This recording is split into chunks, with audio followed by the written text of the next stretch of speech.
Well, it's been another 7 days, and it is time to stop again and to rest and recover and restore whatever you're exhausted from and take the time to learn more about rest. So the 7 days ago, I talked about the RICE method that we use when you have an injury or you need to heal or just recover. And the first R stands for rest, and we're going to take it literally today. Because you're going to find that God's word and his use of rest is so much. In fact, I've been encouraging you to read the Bible. I will continue to remind you to get into God's word. And you're going to find that when he uses the term rest, it means so many things. So today we're just going to take it literally as far as stopping and resting, putting your feet up and breathing slowly and physically resting. And to lead into that, I want to share a little bit about how I came across Derby as far as what season of life I was in and the rest that I needed. So I'm pushing 50, and when I was pushing 40, I was catapulted into menopause and shocked my world, turned my world upside down. So I've always been a pretty steady-going, easygoing, kind of gal and loving all around. And so when menopause hit me, then not only was I in a lot of extra physical pain, exhaustion, tired, I lost all my self-control.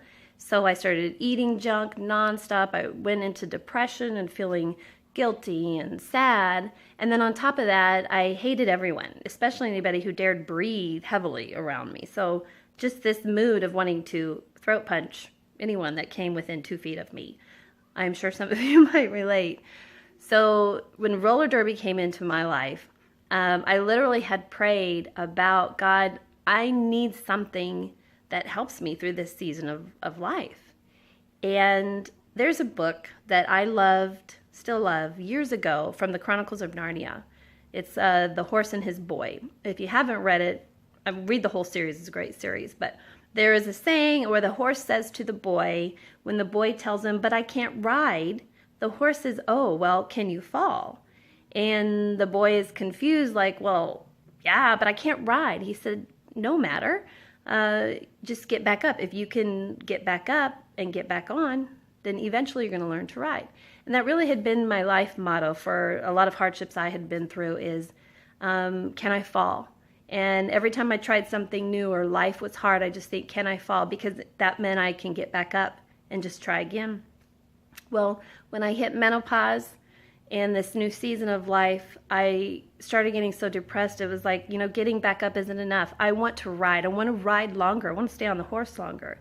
So I don't want to just follow. I want to learn how to ride. And then came Derby, and the very first few things that I learned was how to fall and how to get back up. And I started learning about riding and the falling and the getting back up and the strength through that. And that riding led to rest. And it brings me back to the rest, that you can't ride 24/7 and God doesn't expect you to. You're not going to grow and become stronger if you keep pushing yourself. And so the rest is a good time to reflect on what the things we've already talked about, maybe even go back through some other videos, but it's the time to slow down and reevaluate and look at where you've been the last 6 days. And I want you to do it every 7 days. So whether or not it falls on a Sunday or a day that you're off, as far as this video, it doesn't matter. It's more of a reminder that within 6 days, take that time and stop, because life is going to keep you busy. And before long, you're going to be caught up in your job and working harder for more money and more time. And before you know it, time and energy has been sapped away from you and you haven't rested. So every 7 days, we're going to continue to do this. And why? Because God did. And he's strong. He's stronger than us. Surprise. And he knew he needed to rest. So in Genesis 2:2, at the very beginning of the Bible, when he created the heavens and the earth, on the seventh day, when it was all done, from all of his work, he rested. You need to do that too. And what do you pray? Help me to rest. Seriously. Sometimes our prayers are more just, God, I need your help. Help me to rest and show me what that looks like. So take some time to rest and reevaluate so you can get back on that horse of life and ride. See you tomorrow.